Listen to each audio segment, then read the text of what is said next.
Welcome back. One of the things I enjoy doing is building small focus setups, and my goal with today's video is to build a techno setup in this lovely 70HP 6U case, which I got from ATK Modular.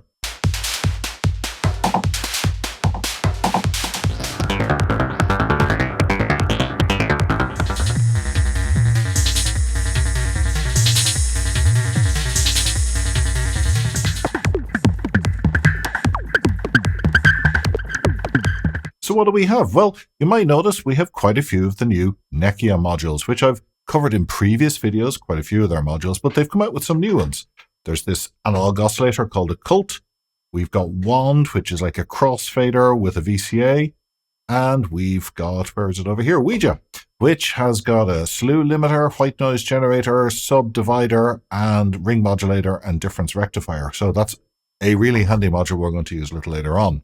I was inspired to do this by watching some videos from Nekyia, or Sepia, I hope I pronounced his name correctly. I'll include a link to his channel down below. He did a really good video showing how to build a small compact techno setup, and that gave me the idea to try it myself. So we've got drums coming here out of Rample. So we've got our classic 909 drums over here. We have an effects unit, which is mimeophone, a classic make noise mimeophone. You can do a lot with this. A mixer, because you need to have an end of chain mixer. Bartender is perfect, plus it gives me a send into mimeophone. And as a voice, we have Occult, and we will explore some patching with that. We've got utilities that are really flexible. We've got a VCA here, and I've also got Bathymeter, which is a new module from Mega Modular Corp, which is made by a buddy of mine in DivKids Discord. He's just come out with his first module. It's a 4-channel gesture recorder, great for building control modulation over your patch. And of course, we're going to sequence it all with the Oxy One Mark II, which we have parked here. And we're going to do a little bit of mix sequencing, MIDI into Rample, because that's one of the nice things about Rample. One cable, we can sequence our drums. And we're going to use CV and gate for the other sequencing going on in here. Let's take a listen to our basic setup. So we have kick drum here coming out of channel 1 on Rample. I've broken out the kick drum. It goes in here on channel 1 on the mixer. And if we just go to sequencer 8, this is where we're sequencing the rest of the drums into this channel here. And I have filters. This lovely Steve's MS22 filter from 3-ton modular on the output there of the other 3 channels. You can hear I've already got a little bit of a sound effect going over here too. Mimeophone. Now, we've got various different sounds coming out of here. Obviously, the kick is essential for doing techno, so that's on channel 1. Various percussive sounds, but I want to play around with making a hi-hat and making a clap. And I want to use the new Ouija module for that. So this has got a white noise generator. Now, if we take a listen to what a white noise generator would sound like, it would sound like this. It would just sound like white noise. This is the... Okay, so let's turn off the sound on that.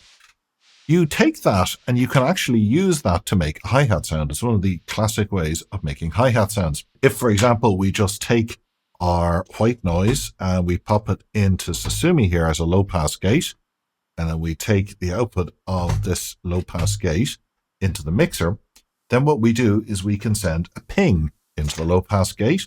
And for that, I'll just use channel 8 here, or CV, or gate 8 out of the Oxy One over here. And that's mapped to the top track up here in the sequencer. So these are the triggers that are on the track that will go out to gate 8 that will trigger here. Let's take a listen. That's nice. You hear a nice crisp hi-hat there. And low-pass gates are great for making hi-hats. But, you know, we could do a little bit with a little bit more expressiveness from that hi-hat.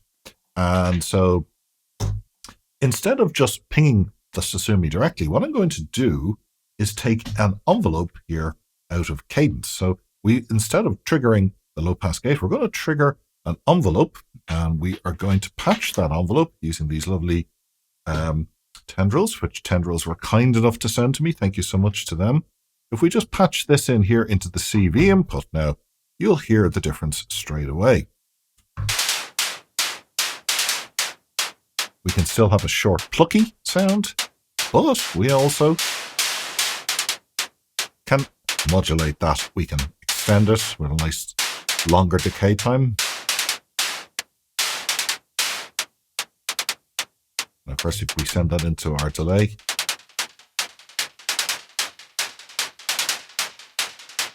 now we can bring up the level for the kick. You see, this is how we could start building up.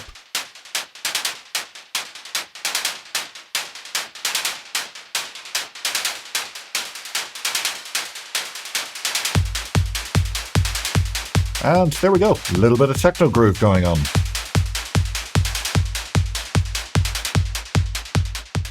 What about if we wanted to modulate this decay time a little bit and automate that so we actually get a little bit of variation going on? Well, we could do a few different things. First of all, let's just explore using Bathymeter to do that. So what I'm going to do is take a patch cable here, and I'm going to patch out of channel 1 on Bathymeter. We can patch into the decay CV here now. And what I do is I have a clock going in here. So this will loop and it will be clock synced.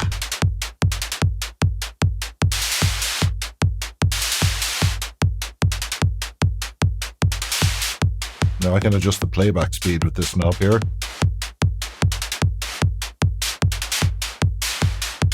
We got a great hi-hat sound coming out of it, but could we make other sounds? Well, the answer, of course, is yes.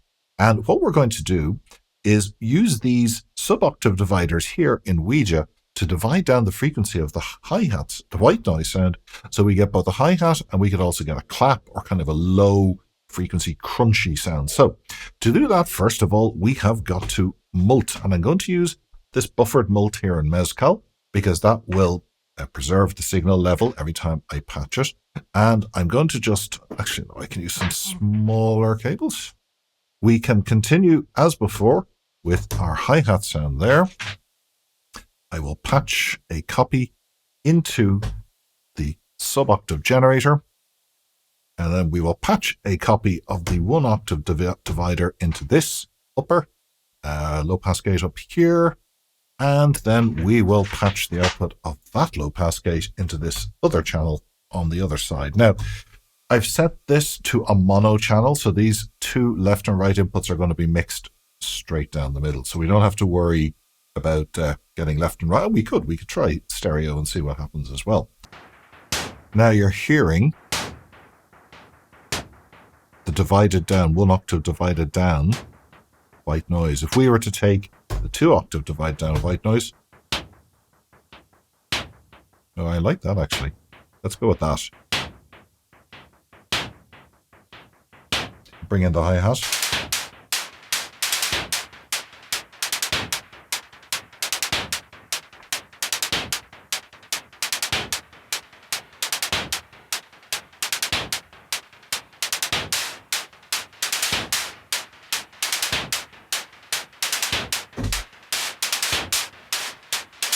Next, let's bring in a voice. And for this, we are going to use Occult. Now, Occult is a analog core oscillator, and what that means is it doesn't use digital electronics to create the wave shapes that come out. It's all derived from an analog interior. And the nice thing about analog oscillators is they really are great for self-patching outputs back into inputs. One trick, for example, is to patch the output of one of the outputs here into the through zero FM input, and then we can turn up this to create the sound. We will take the pulsar output here, okay? Now the pulsar is an interesting circuit. It is a wavefolding circuit triggered using pulses into the wavefolder internally. Now we're going to go in here. I still got that channel set to mono. Now if we listen to the pulsar, the harmonics control the wavefolder from sine all the way to the left, all the way through over here. And we also control the symmetry of the wavefolding. Okay, we are going to need an envelope, and of course we've got one channel left over here on cadence, so let's put that to good use and patch in an envelope into the CV input over here, and that's coming out of this channel, the first channel on cadence. Now, I've got sequencer 1 with a very simple 2-note pattern here. Let's just take a listen.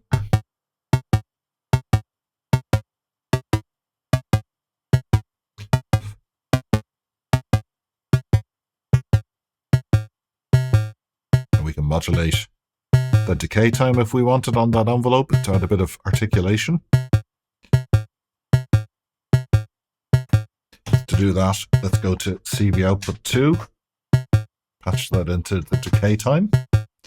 Go over here to the CV mapping page and set this to be CV2 to be the velocity. Now here, bring it down.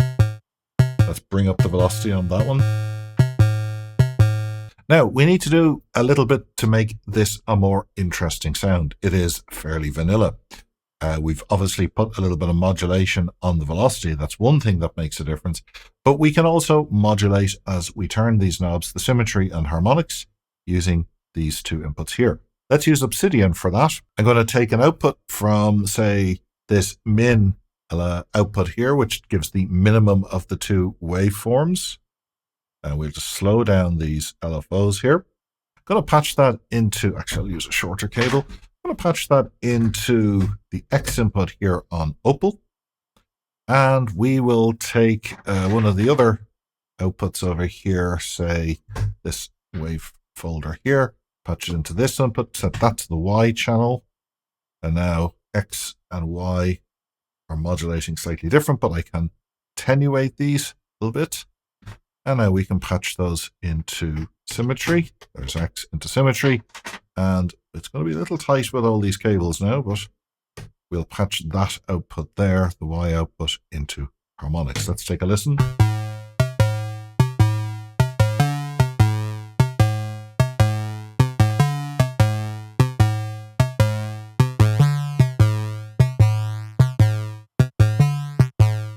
It's also fun to patch an output into itself, as I mentioned, so let's do that with the sub output into the through 0 FM input.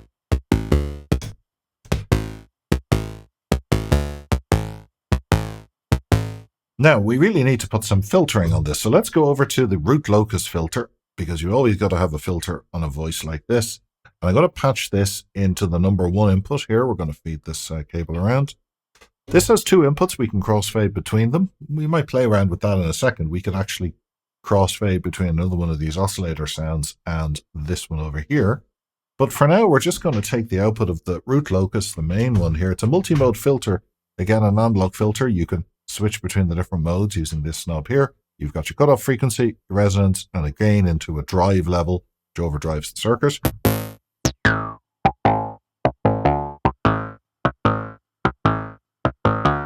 We could do a little bit of modulating here by taking another LFO output, patching it into this rectified input here, a mescal, a little hard to see.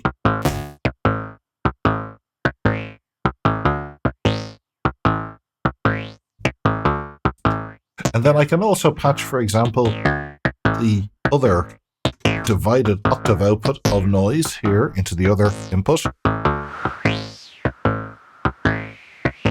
And we get that little kind of whoosh of sound on the background. Bring up the delay. Hey, okay.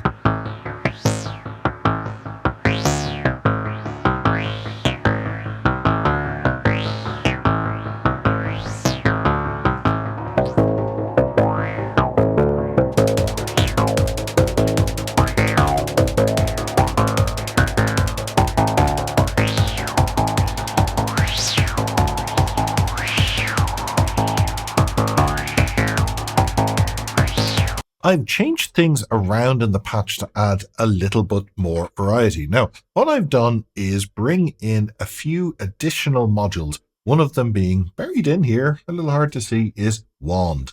We've all these wonderful outputs from the Occult oscillator. What if I wanted to kind of mix and crossfade between them? And Wand is a crossfading mixer that allows you to do exactly that. So we have 2 inputs here, and we can crossfade between them using this knob. We can also mix in a third input, the gamma input here, which is modulated using this knob. It can also be great for mixing CVs to make different wave shapes as well. And then we have an offset generator to that modulation.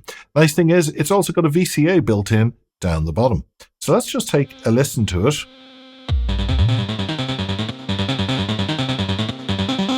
So there we're listening to pulse output. And that's just the square wave output. And now we're bringing in a sub output. And I'm just through zeroing FM with some noise. And we can do things like this now to bring in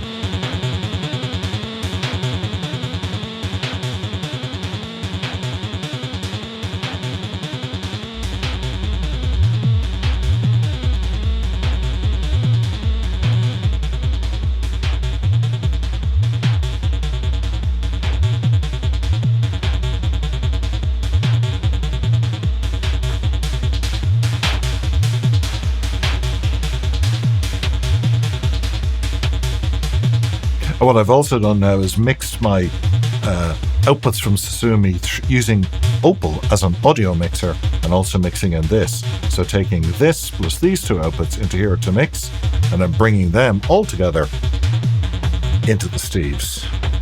Filter, a little bit of filtering and modulation.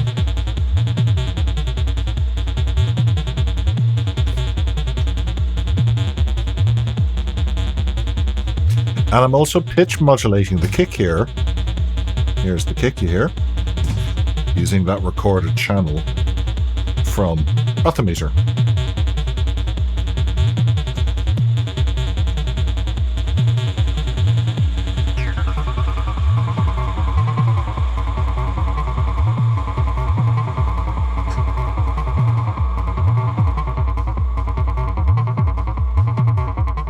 Okay, for this last example, I've ripped everything out and built a whole new patch built around the property of the root locus filter. Like a lot of filters that are analog, if you overdrive the resonance up to maximum, the filter will self-oscillate and you will get a lovely sine wave output. Now, in the case of the root locus, you need to send a ping input into this input here marked ping, and that will ping the filter. You'll get a decay time and a kind of a snappiness set by the mode and the resonance here. So this is being driven by a gate over here out of gate 8 on the Oxy 1. So that's giving us a nice sine wave output, which I'm then patching into our through zero FM input on the Occult. So now the Occult is going to have pulses of FM modulation going into it periodically as this gets pinged. I'm taking a sub-oscillator and the pulsar output and putting them into wand so I can crossfade between them. And then they're going into one of the low-pass gates in Sasumi, which is pinged over here and then into the mixer. Likewise, I'm just taking the plain sine wave out of Occult into the top low-pass gate over here, which is pinged out of another channel on the Oxy 1 into the mixer. I've also got two of the outputs here on Obsidian going into trigger envelopes. So what I've got is actually these set to square wave outputs. So we get two envelopes triggered here pretty randomly, really, because these are cross-modulating each other. And these are going into the harmonics over here and pinging the filter mode over here. Finally, just for complete bunkersness, I've got another square wave coming out of this channel on Obsidian, triggering the flip mode on Mimeophone, which reverses the samples in the delay buffer periodically. So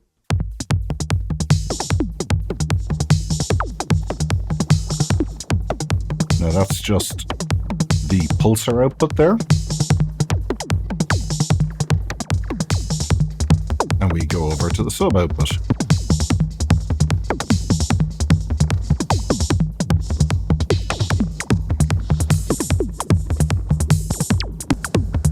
Turn up the reverb in Mimeophone. Reverb, the delay feedback has a filter here.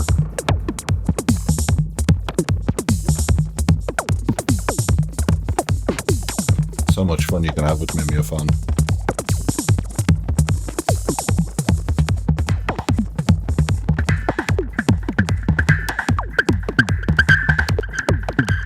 Just drive the MS-22 right to the edge of its resonance.